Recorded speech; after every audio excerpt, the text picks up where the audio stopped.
Okay, so I guess I'll talk. In progress. Um, what just happened here? Okay.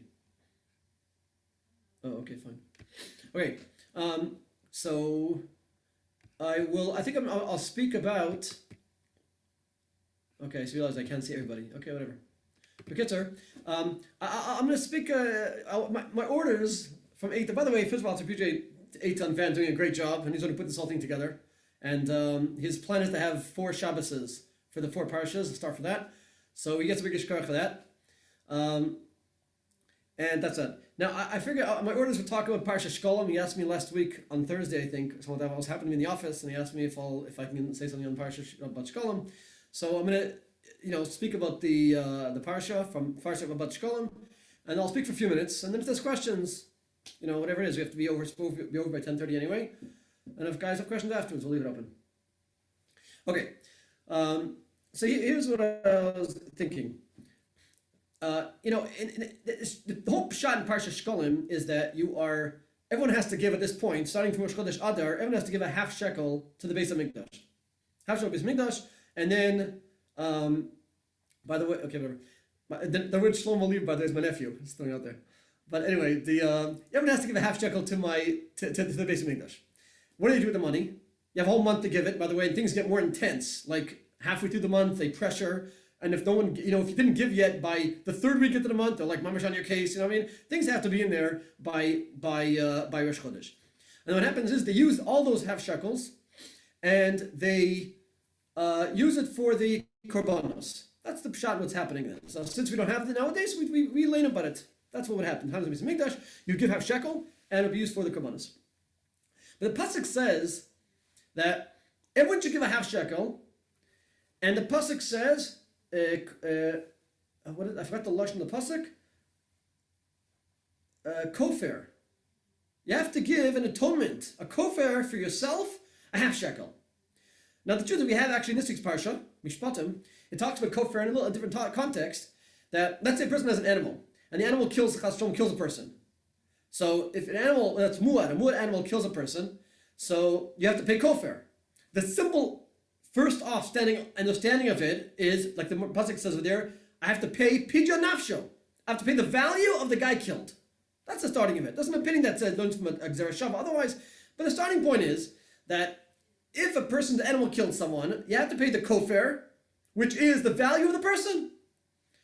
So 1 second here. The pasuk says that all Jews have to give kofer. Pidyon nafsho. You have to give your value. Really? A half shekel? That's it? I mean, you're talking about the value. The Medrash says that when God said, I want you to give the value, pidyon nafsho, Moshe Rabbeinu was like, what? Pidyon nafsho? How do you afford that? What's the value of a Jew? God's like, no problems, half shekel. That's it. That's what you're worth. Maybe, I don't know. I guess, listen, on my Derech salary, I'm worth approximately 2.6 billion, I think, on the market. I understand not everyone's like, what's with all the smiles? Wait, no. I understand everyone's like that, but a half shekel, you don't get, you can't even buy a falafel. That's all it's worth. So why is that the amount? It's just like, let me pay something that's value. So what's pshat in this whole thing? The pshat is that you're not paying your value because you don't take your half shekel and buy a korban. Think about it a minute. It's used to buy korbanos for the whole year. That means we're talking about 2 sheep every single day. That's already 700 sheep. The cows and the rams for every Yom Tif, all the musafs. We're talking about hundreds of korbanos, tens of thousands of dollars.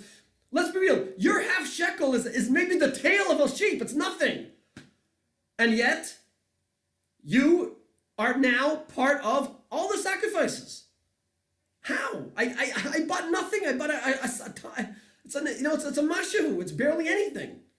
So pshat is, it doesn't matter. Because once you put in, you're now part of the klal. You're now part of the nation. The nation has been korbanos, you're in. Your investment in the nation was $20. Who cares? It's a $200,000 business. Your investment of $20, it's a piece of the action. You're in. The nation is in. Matter of fact, it's true also on a deeper level. The Midrash says, when I mentioned before, that when Moshe said that how do you pay Pidyon Nafsho? And God said, don't wait till only half shekel. So it says, he showed him a fiery image of a half shekel from the Kisei HaKavod.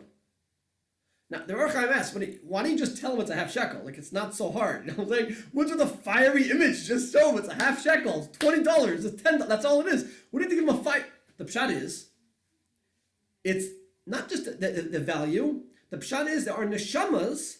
The soul of the Jew is part of Kisei HaKavod. Part of Kisei HaKavod, supports Kisei HaKavod, whatever, what are you going to say? God took from that the half shekel, the flaming half shekel, which is referring to the soul. The collective souls of the Jewish people are the makeup of Kisei HaKavod. That's what Kisei HaKavod supported on. So you're part of it, even on a deeper level, on a Kabbalistic level, you're part of it, you're part of the Merkava, you're part of the Kisei HaKavod. You have a piece of the action. Without you, it'd be missing something. So your value is not pshat. The half shekel is your value. You know, you're only worth, $10. That's your whole less than that. That's your whole value. The pshat is that's your piece in the nation. Halachically with the korban, and Kabbalistically with the soul, with the Merkava. That is your part of the klal of the nation. You have the value of everything when you partake somewhat in the business. Now, I'll mention a few examples of that. There are different ways a person could connect to the nation. So you have the doers. You have the like Josh Fox. Are you still in Hatzel over there? I'm assuming. He used to do it. You still do it, I remember. So I'm still involved with Hatzel, yeah. Still involved. So you have the guys who are the active doers. And these are the guys that it's 12 o'clock at night, you're exhausted, you had a whole day up since 6 since your daf yomi before working shir and whatever else, and like you're tired and you finally go to bed. I want nothing more than to fall asleep. And then get a call, right? 2 blocks away, someone had an emergency. 1 minute and 27 seconds later, you're dressed, you're up, you're down by the guy. Those are doers. They're part of Klal only action. You have the gabbai of a shul. He helps run the place. These are people who are active participants in the thing. That's great. That's one way of doing things. You have people who participate financially. I support the Shiurim. I support Derech. There's my plug for whatever charity we're gonna. I don't know. Whenever we do charity, whatever it's gonna happen. I was waiting for this the entire time. I know it's coming. You know it's coming. Yeah, maybe if we get enough, we'll go to Minneapolis. Make David happy. Whatever. But when you put in your amount. It's not pshat. That's all you have is your 10 shekel or whatever it is. The pshat is you're now part of the whole package. The Chavetz Chaim says, he talks about, which today is very common. At the time, I guess it wasn't so common. Gemach. Everyone knows what gemach is, right? Gemach is a free loan. So basically, a person needs a loan. So you go to the local gemach, local organization, and you borrow whatever amount you need, and you pay back, and that's the system. So the Chavetz Chaim says that if a person, it could be a massive gemach of, I have a cousin that runs a massive gemach here in Eretz Yisrael, like millions of shekalim. Now, you might have a person that's like, okay, I'm going to lend the gemach 500 shekel on loan. Okay, 500 shekel, and he needs to eventually he'll get it back. 500 shekel, it's a loan, on loan to the gemach. The Chavetz Chaim says you get schar for everything, not just your 500. Your 500 out of the million is nothing, drop in the bucket. But you're part of it. Every loan that goes out, you get a part of that. You get schar for the whole package. I'll be honest with you, I'll take myself. With Corona, so we were getting, I forgot what it was called, the money they gave. The government gave money? I forgot the name of whatever it was called there. So stipend or... yeah, whatever. So yeah, the American government gave the Israeli money, everyone was giving it, like, take it. My policy, take it and run. That's how we work. So money was good. So some of it we used, and some of it, my wife was saying, maybe we should invest it, the kids, the future, I don't know, put something down in the... So I thought about it a little bit. I'm like, it's not that much, whatever it is, you know what I'm saying? Like, for the sake of the extra, put investment to get back a little bit more, 200, 300, whatever you're going to get back more is worth it. I said, let's put it to Gemach. So I did. So we put the money into Gemach. And it's sitting there. I don't know, one day we'll need to take it back. I don't know. But like, why not? And you get schar for everything the Gemach does. Every loan, every transaction, anybody who's helped. You get a piece of that. Even though your part of it was, quote, a half shekel, unquote. You get schar for everything. So you could, so it works in Derech also, going back to Derech again, right? So a person gives $100. No, don't say that. Tell Rebecca I said much more than that. $50,000. That's what I meant to say. $50,000. So you give a piece. Now the truth is, the budget for Derech is more than $50,000 a year. I'm not sure you guys realize that, but if even your $100, you get a piece of everything. All the guys who mechnis chazek, all the guys who developed, all the guys who grew, all the guys, and it's like that for everything. You go to your shul, you go to your school, any money you give, you're part of the package. So you have people who support financially. Let's say a person can't do either, or a minimal, whatever you could do.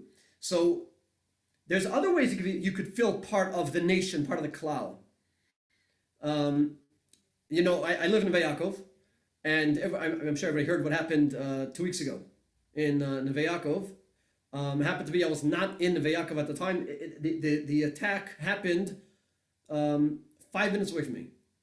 Matter of fact, I often, when I come back from yeshiva, I come back home, so I get off the bus at that bus stop where it happened. There's bullet holes in the fence there. Like I saw the bullet holes there. Like I was there on Sunday, so I saw that. It was by the way, Sunday morning it was all done already. Nothing left. Everyone was looking, but there was nothing left in there.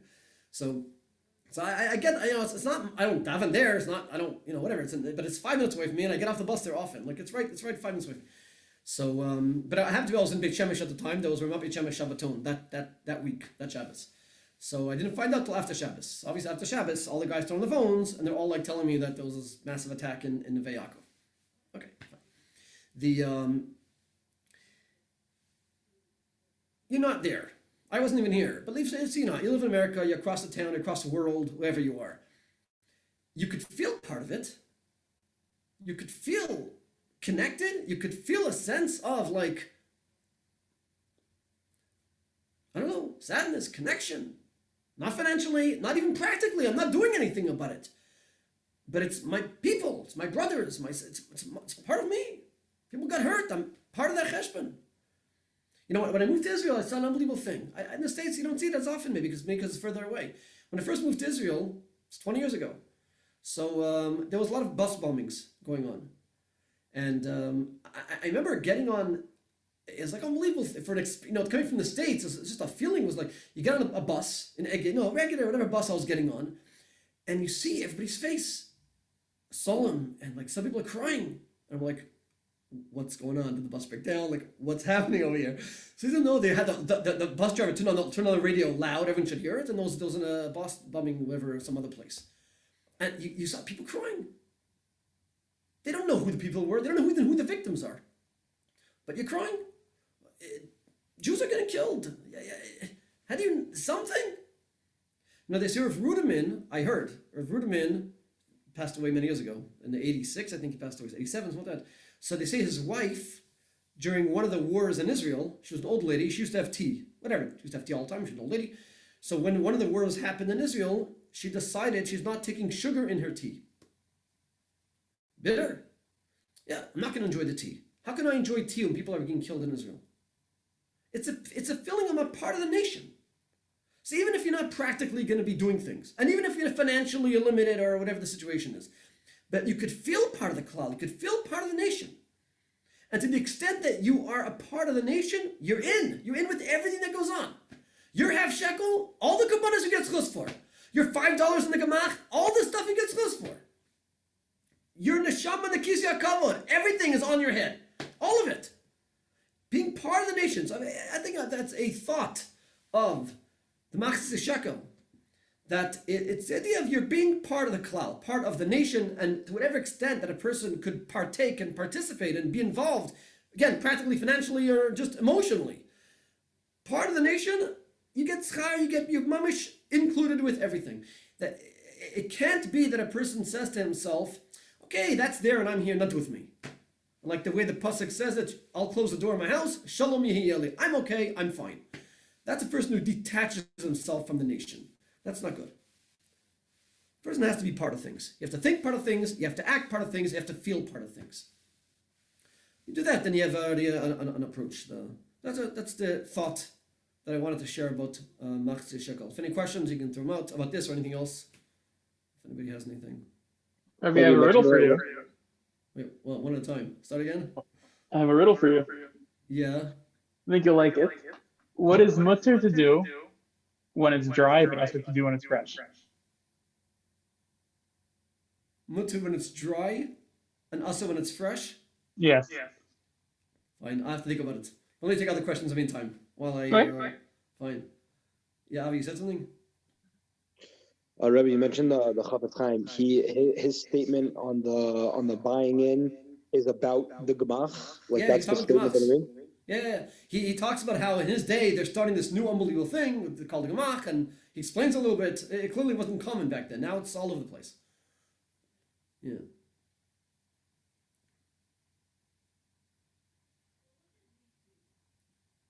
Okay. Fine. Is there another question? Rabbi, so you say people need to be part of a nation. So in a sense, let's say you participate in the tefillot, or as you say in Atzalah, then you could say Machzir Shekel for you doesn't apply. No, I don't think you have the right to say I'm not going to be involved in Machzir Shekel either. First of all, Machzir Shekel today is a minhag erev Purim. It's not the real thing. That's a minhag because of Zecha, the real one. But the halacha of Machzir Shekel is something you have to do. Just like a person on a fast day, the ikr of a fast day is to do tshuva and remember the affairs of Klal Yisrael and how we got to this point, except for Tani Sester. The sad fasters are like that. But the Mishnah says that even though the main part of that, and a person who fasts and watches movies all day missed the boat, but he has no right to just have those thoughts on tshuva and not eat. And whatever, not fasting and eat.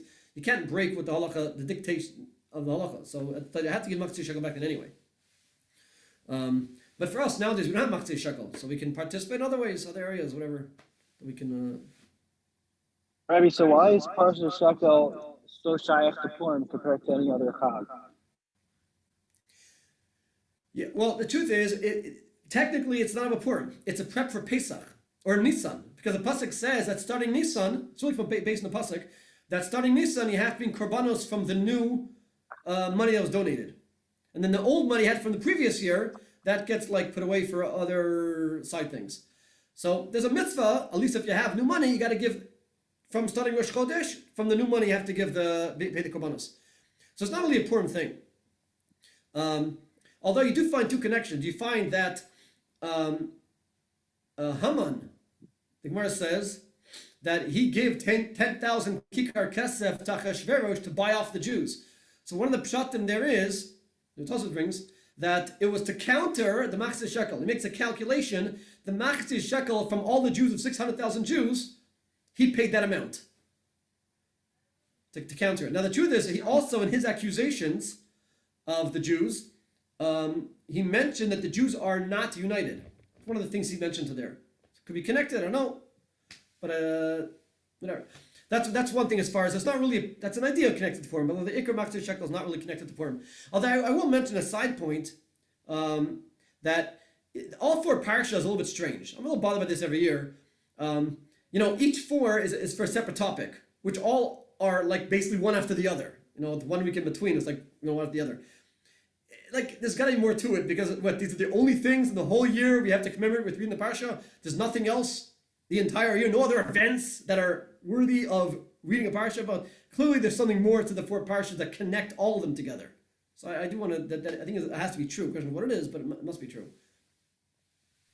The other thing is the Shekalim, the way they methodically did it was that every half shekel would end up getting used to make sure they wouldn't sort of hang around for the following years, which is kind of interesting because you think money just is what's the word, frangible or whatever the word is, but money is just money. It's why should it matter if that specific Chetzi shekel is used? You know what I mean? So it's just money is money. The truth is, many Chetzi shekels weren't. Now the way it worked is you'd give it, and then they would take it, go into a big room, and they would take a certain amount of money from that room and start using the korbanos, and the rest would be left there. And then more money would come from people who lived outside of Eretz Yisrael until they got there, came later, They would start using that money. And then they put the rest aside. And then there was 3 levels where that happened. Much of the money was never gotten to, was never actually used for korbanos. It was obviously a lot more than they needed, and that's why they used it for other things later on. Yeah, they used it for public works too. Didn't they use it for build it to upgrade the Beit HaMikdash too? they used it for not for our I think from the Gemara Megillah, no? they use it for Bedek Abayas, yeah, certain parts of Bedek Abayas. Some of it from the year later was used for even for the walls. There's a bunch of things it was used for. Yeah. Left No, over sorry. from the Truma Salishka.